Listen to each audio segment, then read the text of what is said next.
Hi mga ka-traders and financialistas, in this video, pag-uusapan natin at gagawa tayo ng full tutorial about the computation of weighted average cost of capital ng pagbabalyo sa isang business or sa isang company. Kaya naman, kung interesado ka malaman ito, especially kung ikaw ay isang finance student, trader, or investor sa stock market, napakahalaga na maunawaan mo ang pag-finance ng debt or equity sa isang company at paano ito nakakaapekto sa galaw ng stock market, no? So kaya naman panoorin mo ng buo ang video nito, alright? Pero bago natin simulan ito, dahil mahaba-habang video po ito na tutorial, especially yan sa mga finance student na nasa stock valuation, no? So, gagamit talaga tayo ng totoong company dito na example. Pag-aaralan natin yan, lalagay natin yung mga numbers para syempre experiential learning, okay? Pero bago natin simulan yan, kung bago ka pa lamang pala dito sa aking YouTube channel, ako nga pala si Christian G. Azucena, isa tayong second year na finance student, magta-third year pa lang, but we are now also a content creator, business owner, a global trader and investor across different financial markets, no? Ayan nga po, gumagawa tayo namang content about business, finance, economics, about youth empowerment na kung saan makakatulong at matututo ang bawat Pilipino about finance. Alright?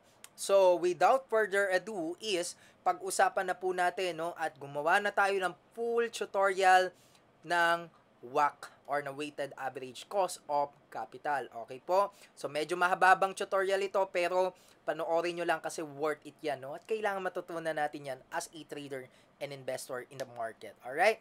So, unang-una po, no? Ano nga ba yung WACC muna, no? Again, it stands for weighted average cost of capital. When we say cost of capital, nagmula po yan kasi, no, dito sa capital structure. Okay po, sa accounting, no, sa finance. When we say capital structure, syempre, lahat po ng assets natin, it is either galing po yan sa dalawa lang, no? It's either it is being financed by liabilities or debt or equity, yung shares po, no? Yung equity, sariling labas sa bulsa ng mga may-ari. O kaya naman through stock, 'di ba? So, ibig sabihin po nito, yan po yung tinatawag natin na capital structure. Kaya nga may mga leverage ratio, okay, may mga debt ratio. Nang ibig sabihin lang yan, syempre, unang-una muna kapag ka mas mataas yung debt kaysa sa equity na na-finance sa assets, ay mas malaki ang risk, di ba?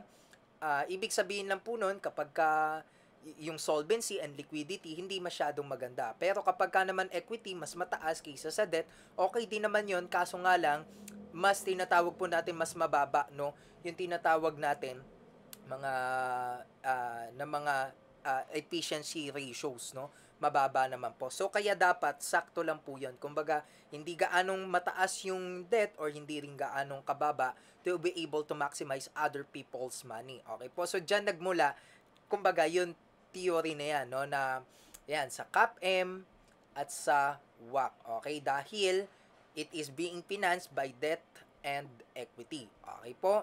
So ngayon, ito na yung pag-uusapan natin, no? Itong WACC na tinatawag kasi may cost of debt yan, cost of equity, may weight of debt and weight of equity. So kailangan nating kuhanin yan, no, yung mga numbers na yan, syempre sa totoong company. Ayan, no, sinulat ko na po dito yung, kumbaga, yung mga kakailanganin nating items, no, sa financial statements para makuha natin. Ito, wala to sa financial statements, no. Nasa market yan, yung CAPM na yan, no, at ayan.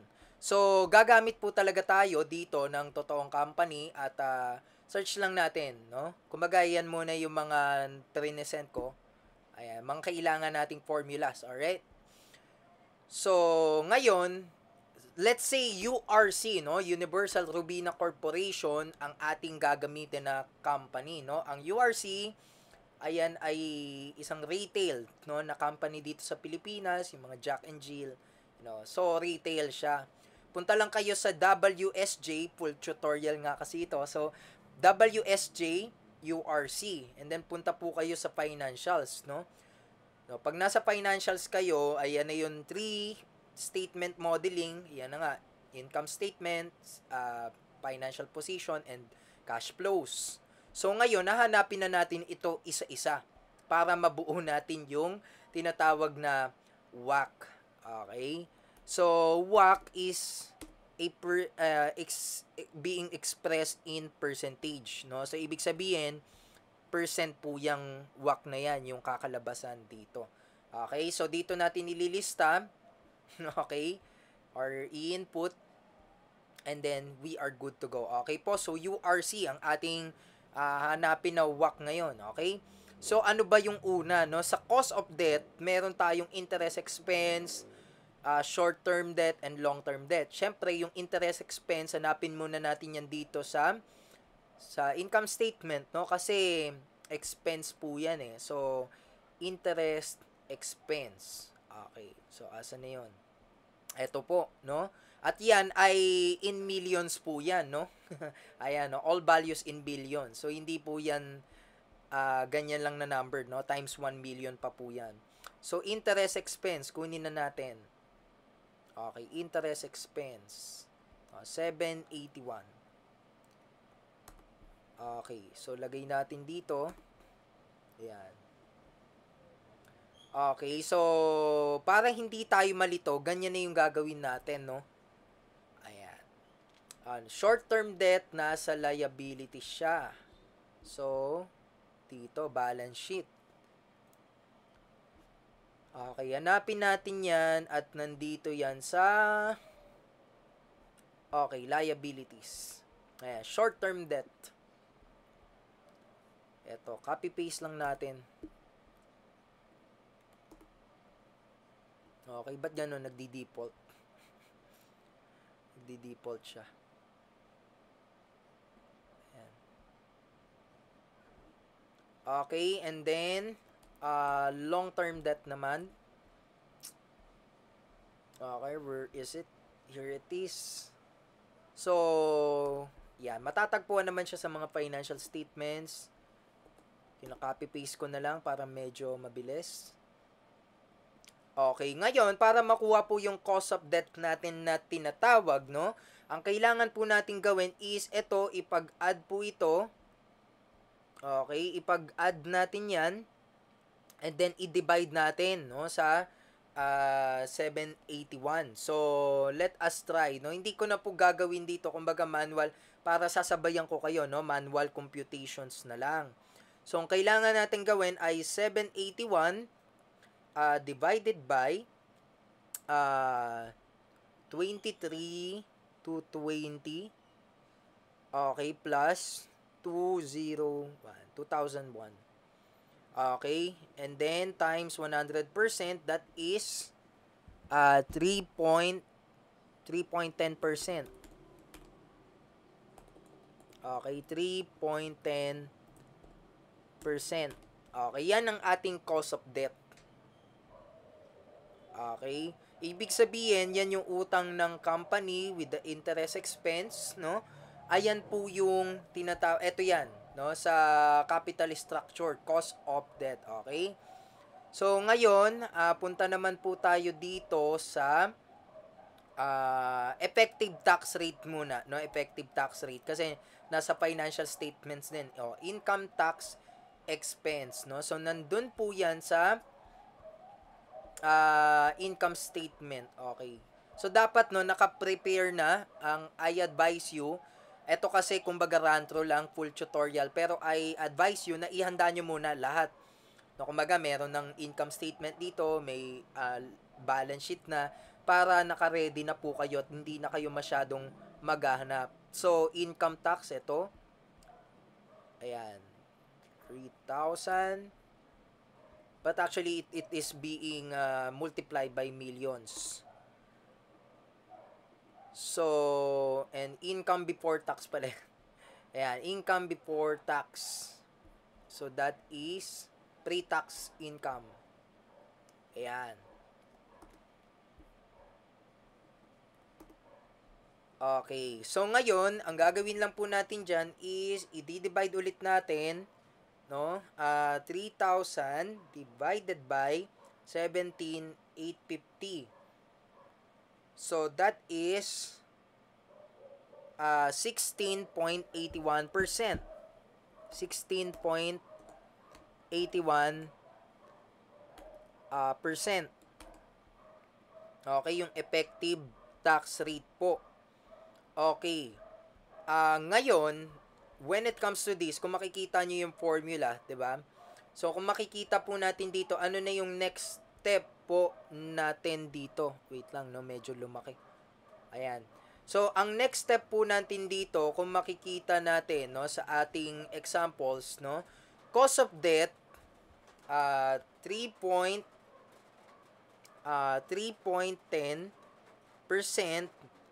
Ang gagawin po natin dyan ay 1, 'di ba? 3.10, then parenthesis 1 minus tax rate 16.81%.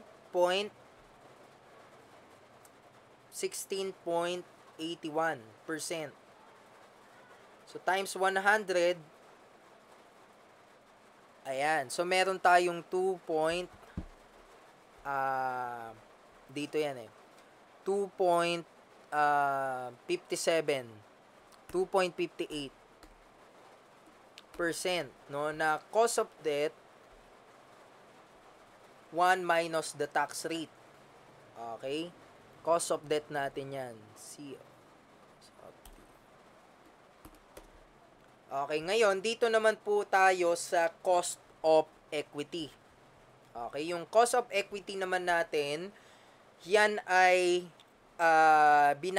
bahagi no ng tatlong ito, no? Yung CAPM, Capital Asset Pricing Model, no, na kung saan ito yung risk-free rate, beta, and market return. Okay, at equity risk premium, market return minus the risk-free rate of return. Ayun yung risk premium na tinatawag. Okay, ngayon, saan po natin makikita yon? Actually, ito hindi nakikita sa financial statements, but nakikita naman siya sa online. So, yung risk-free rate of return, ito yung 10-year bond yield, 10-year bond yield Philippines. Okay, so ibig sabihin, ito yung risk-free na investment o 6.93, let's say.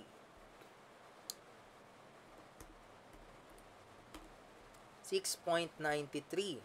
And then yung beta naman ng stock natin, URC beta, no? Saan ba makikita 'yon? Search na lang natin, URC beta. Okay, so sana nandito, no?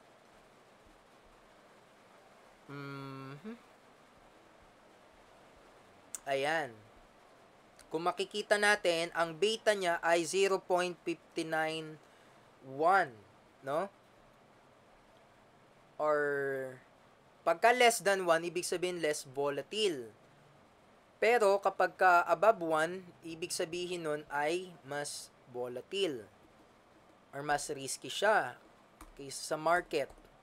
Ayan. And then yung expected market return natin ng PSEI, since nasa Philippines tayo, or Philippines yung ating kino-cover up dito, PSEI 10-year return.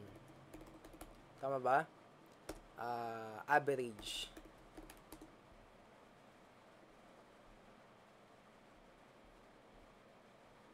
Okay, so minsan wala kang mahanap dito, but on average kasi, kung makikita natin dito, kailangan 10-year, no? Yung tinitignan mo kasi nagkaroon pa ng COVID eh. Actually, mas mababa pa nga yun. No? Ayan. So, kung makikita natin, pag ginamit natin yung 1-year yield, no? Negative pa. So, hindi maganda yon. So, let's say na lang sa 10-year, no? Ayan. Minsan, actually, dito kami hirapang maghanap, eh, no? Dito yung time consuming sa paghahanap ng mga data na ito. 'Di ba? Ayan. Now, the annual compounded return of the Philippine Stock Exchange Composite Index, medyo, let's say, ano ito eh, laggard eh, no? Kasi, hindi pa nagkaroon ng pandemic niyan. But let's say, kung gagamitin natin yung 10-year, 10-year PSEI return. Okay, wala pa masyado. Okay, dito ka mahirapan or time consuming siya, 'di ba? Or let us have an assumption muna, no, based dito sa aking mga nakalap. Actually, may nagawa na naman akong data last year, no? So, pero ang PSA, pabago-bago yan ng return, syempre every year. So, but let's say, ang ating expected market return, yung, kumbaga yung conservative assumption na lang natin dito, since nagkaroon nga din ng COVID, no? Let's say 7% annual return. So ngayon, paano mo i-compute yung yung capital asset pricing model? So ang sabi dito, risk-free rate RF, no? Ano yung risk-free rate natin dito? 6.93 plus beta. Yung beta na nakuha natin 0.59. And then that is being multiplied by market return na 7%, let's say 7%, and then minus mo sa risk-free rate, no, kanina na okay, medyo sorry, baguhin natin, gawin natin tong 8%, no, since ito ay for example lamang, no, at wala tayong mahanap na data. So 8%, right? So expected market return natin 8%. Kung makikita natin dito, market return, may parenthesis siya, and then 8% minus risk-free rate ulit. Ito. So that is 6.93. Okay. So kung makikita natin dito, ang ating cost of equity or yung capital asset pricing model ay yan po ay 7.56%. Okay, so dito natin lalagay yan, cost of equity. Medyo nasa kalahati na tayo at malapit na. 7.56%. Okay. Okay, kung tignan natin, no, kung may bababago pag inulit natin, just making sure that we are right. Okay, ganun naman kapag ka trial and error. Okay. So, kasi na-apply dito yung PEMDAS, no? So, ang gawin muna natin, ito, i-minus pala muna natin ito. Okay? Market return, 9% minus 6.93. Okay, 2.07%. Okay, 2.07. And 2.07 times beta muna. Okay? So, ang beta natin dito, 0.59. Okay. So, 1.22%. So, 1.22, sorry, risk-free rate of return, 1.22 plus risk-free rate of return, 6.93. Okay, so that would be, okay, ulitin natin to, that would be 8.15%. 8.15% ang ating cost of equity. No, kasi po na-apply yung PEMDAS or MDAS dito sa ruling na ito. Okay? So ngayon, nasa na po tayo, no? Na-compute na natin yung cost of debt. Ito po 'yon, no, with the taxes na na-compute na natin. And then nandito na po tayo sa weight of debt and weight of equity. So paano naman po 'yan? Yung total debt, ito po 'yan. Ipa-plus lang natin ito. 'Di ba? Yung kanina. Yung short-term debt plus long-term debt equals to total debt po dito. Yan. Okay? Ngayon, nahanapin mo na yung market capitalization ng URC. Okay? URC market cap. Wait lang, baka nandito na sa na-research natin dito. Okay, meron ba dito? Wala. URC market cap.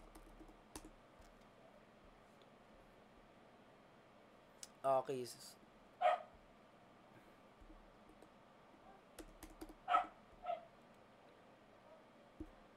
Okay, yan ang talagang matagal, no? Kapag ka nagba-value ka ng stock, so syempre it takes time. Okay, so asan na dito? Financials. General. Okay, market cap.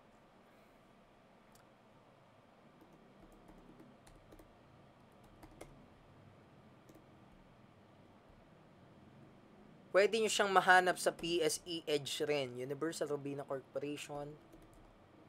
Market cap.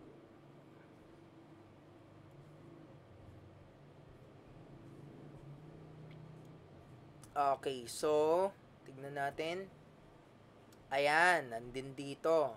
Okay, sa Market Watch na website.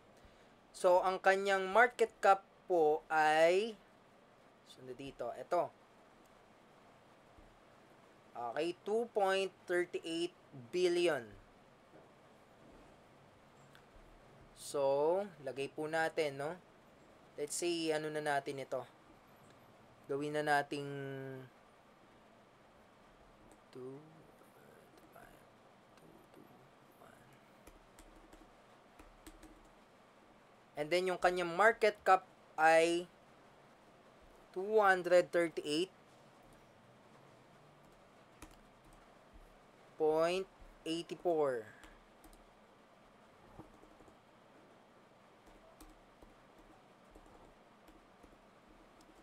billion pesos. Ayan.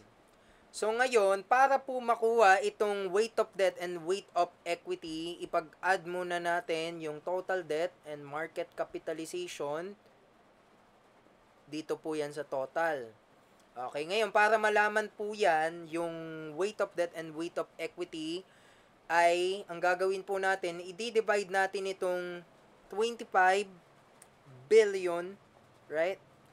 25 billion. Okay, i-divide po natin dito sa total. 264. 264.061 billion pesos. Okay, so nakuha na natin ang tamang sagot. That would be equal to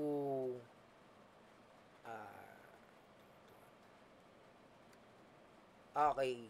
So divide ulit natin 25 to divide 264.061. Okay, that would be equal to 9%. 9.55%. And then weight of equity naman po ay okay, weight of equity ito, no? 238.84 divide 264.061. Okay, times 100. Okay, 90.45%. Okay, ngayon buo na 100% na, no? So again guys, no, sana po nakakasunod, no? Ayan, so meron na tayong weight of debt and weight of equity po dito, no? Ngayon, nabuo na natin, actually susundan na lang natin itong formula po na ito. Okay, actually may nagawa na ako niyang valuation, no? Last 1 year, 2 years ago. So, search natin dito kung paano yung ginawa natin dito na example. Okay, kasi gumagawa na po ako niyan. Okay, 25 minutes na tong video, no? Pero actually, less than 5 minutes na lang tayo dito. So, ngayon, paano? Okay, asa na? Paano na yung next na gagawin natin? Kasi katulad po nito, yan, na-compute ko na ito, no? Ayan, na-compute na natin. So, ngayon, paano po, ito yung cost of debt minus, no? Times 1 minus tax rate. Ito, 3.25. Ngayon, ang gagawin na lang po natin dyan is, susundin natin yung formula, no? Ang formula po ay cost of debt times ito po pala, cost of debt times weight of debt plus, no, naka-parenthesis po yun, plus cost of equity times weight of equity. I-add po natin yon, no? So, paano po gagawin natin dyan? Paano po ang gagawin, no? Ang gagawin po natin dyan ganito. Itong 2.58%, 2.58, parenthesis muna, 2.58% times, ito, weight of debt. No, 9.55%. Okay, parenthesis ulit. So, ibig sabihin, naka-double parenthesis sila, plus, parenthesis, eto, no, cost of equity, 8.15% times weight of equity, 90.45%. So, yan, ibig sabihin, cost of debt times weight of debt, 'di ba? Yun po yung unang input plus cost of equity times weight of equity, 'di ba? Parang pinag-add nyo lang yung weighted average po nun. So ngayon, ang nakuha na nating sagot ay 0.0761 times 100. So ang kanyang weighted average cost of capital ay 7.6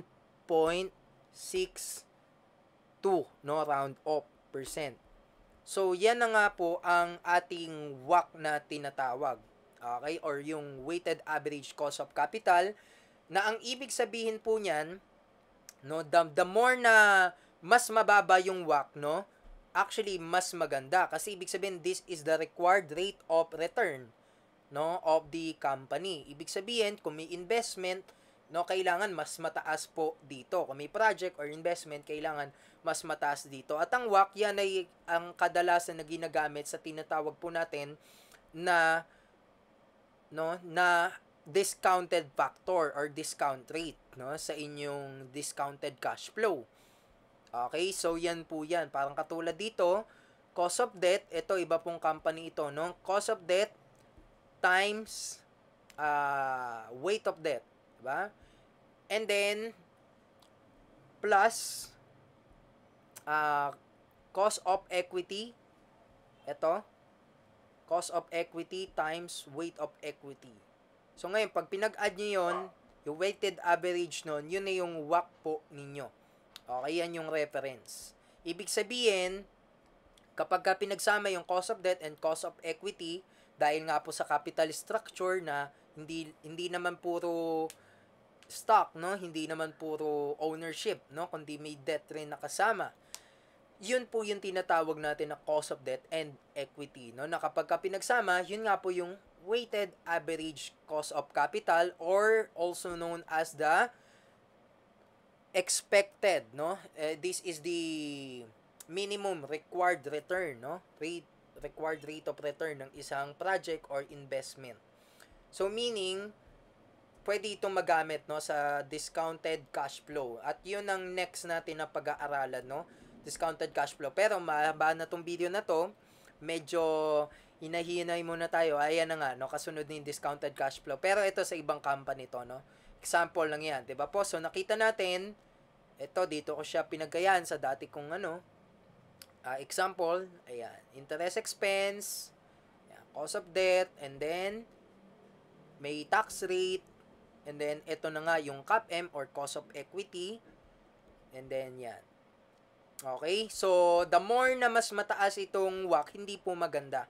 The more na mas mababa po yan, mas malaki yung present value ng mga future cash flows kapag ginamit nyo siya as the discount rate. Okay po?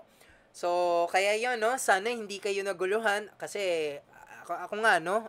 I bear with you guys. Ibig sabihin yan, sinamahan ko kayo sa pag-compute nito. Kasi siguro ang boring kapag gumawa ko ng video tas naka-input na siya lahat dyan. Parang unrealistic tas saka ko ituturo, diba? So, mas okay kung kuhanin nyo siya yan sa mga financial statements na yan, no? At sa mga tinatawag natin no, na mga sources po. Okay? Itong mga references po na ito, ayan, galing sa WSJ at ito po ay at buong 2022, no? Ewan ko kung bakit hindi pa sila updated pala. So ito nakuha natin ay 2022 na kumbaga WAC, no, na information. So kaya yun lang guys, no.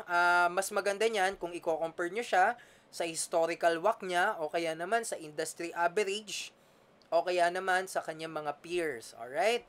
So, kaya yun lang muna sa video na to. Umabot na ng almost 31 minutes, 30 minutes ang ating video.